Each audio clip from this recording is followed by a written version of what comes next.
I took out all of the interior parts and started sanding them down with some 600 grit for the primer to stick to it a bit better, then moved on to gluing in some grills for the speakers on the top of the dashboard, and could then finally move on to also making a quick template with some masking tape and a marker in order for the carbon fiber decals to be shaped to it and later on applied as well after all the painting was done.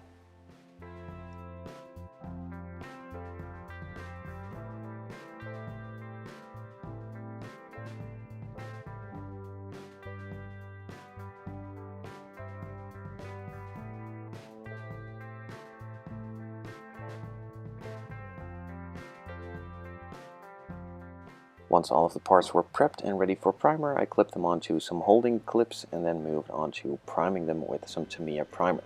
I'm decanting this, just spraying it into a cup. This is a bit messy, so you might want to cover up the top before just spraying it in, or use a straw to have a sort of nozzle onto it, which goes a bit deeper. This was then directly put into the airbrush as it doesn't need any thinning, and I could then carefully start priming all of the parts.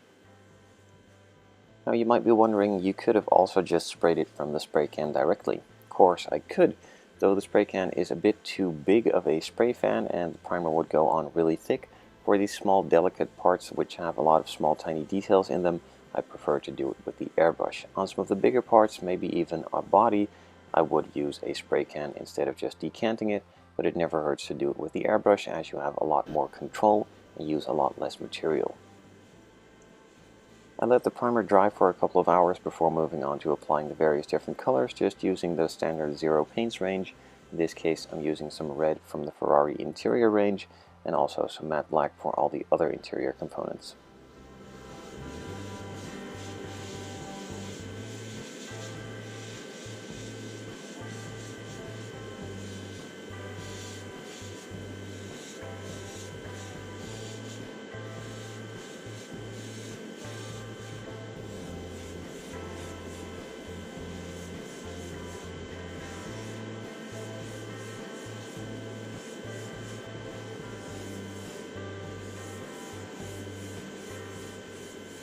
Some of the parts like the center console and the rear seat area needed to be masked off in order to have a second color applied to them.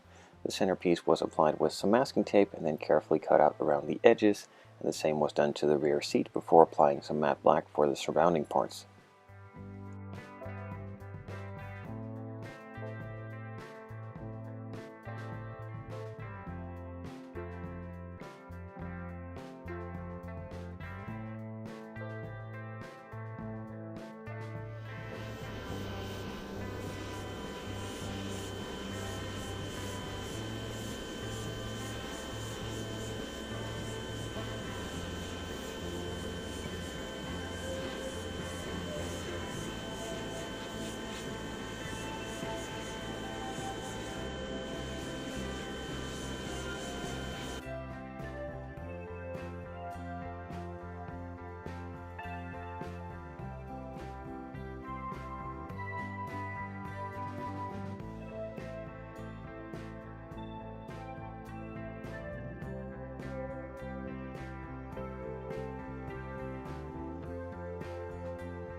With the masking tape removed, the paint dry, I could move on to clear coating it all with a matte clear coat to give it all the same matte sheen and leather look.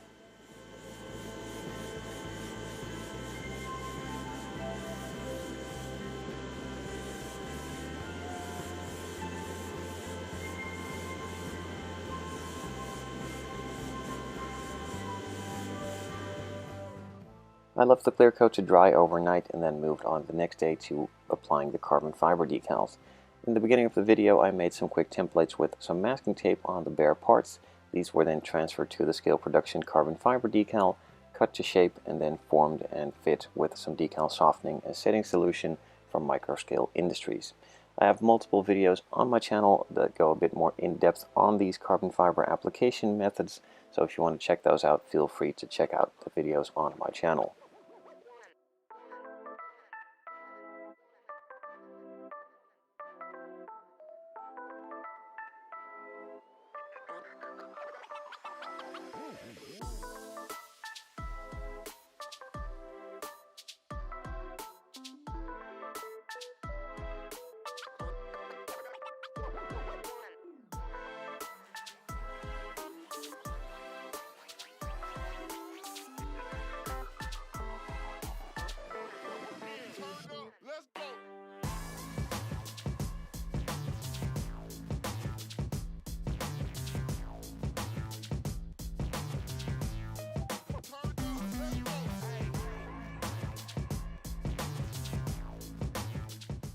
All of the small decals have been applied on the dashboard and the steering wheel to add the small details and buttons everywhere. And I could then move on to masking off the rear section of the interior, leaving the front section exposed, which can then be sprayed down with some Tamiya black paint from a spray can, and I could apply the flocking on top of it to make it a nice carpet looking effect.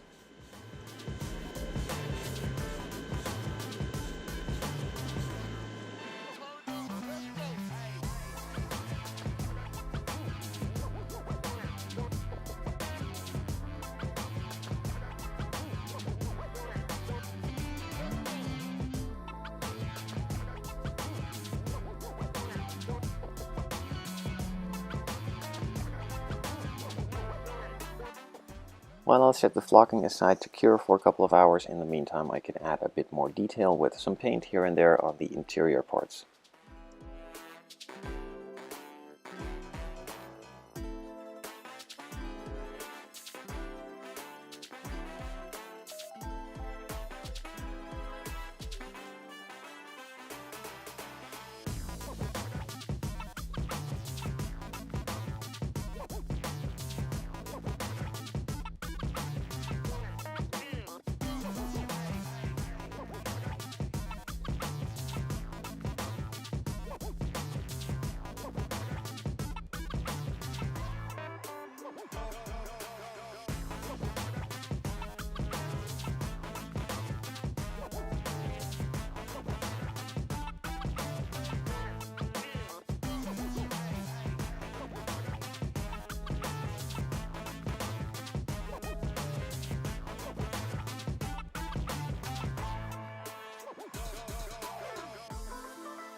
The details are all painted on, so pretty much every part is done and ready to be assembled.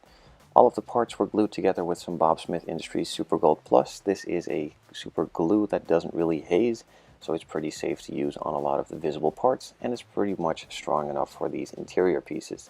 So all of the photo etch was stuck in place and all the other parts were glued on as well.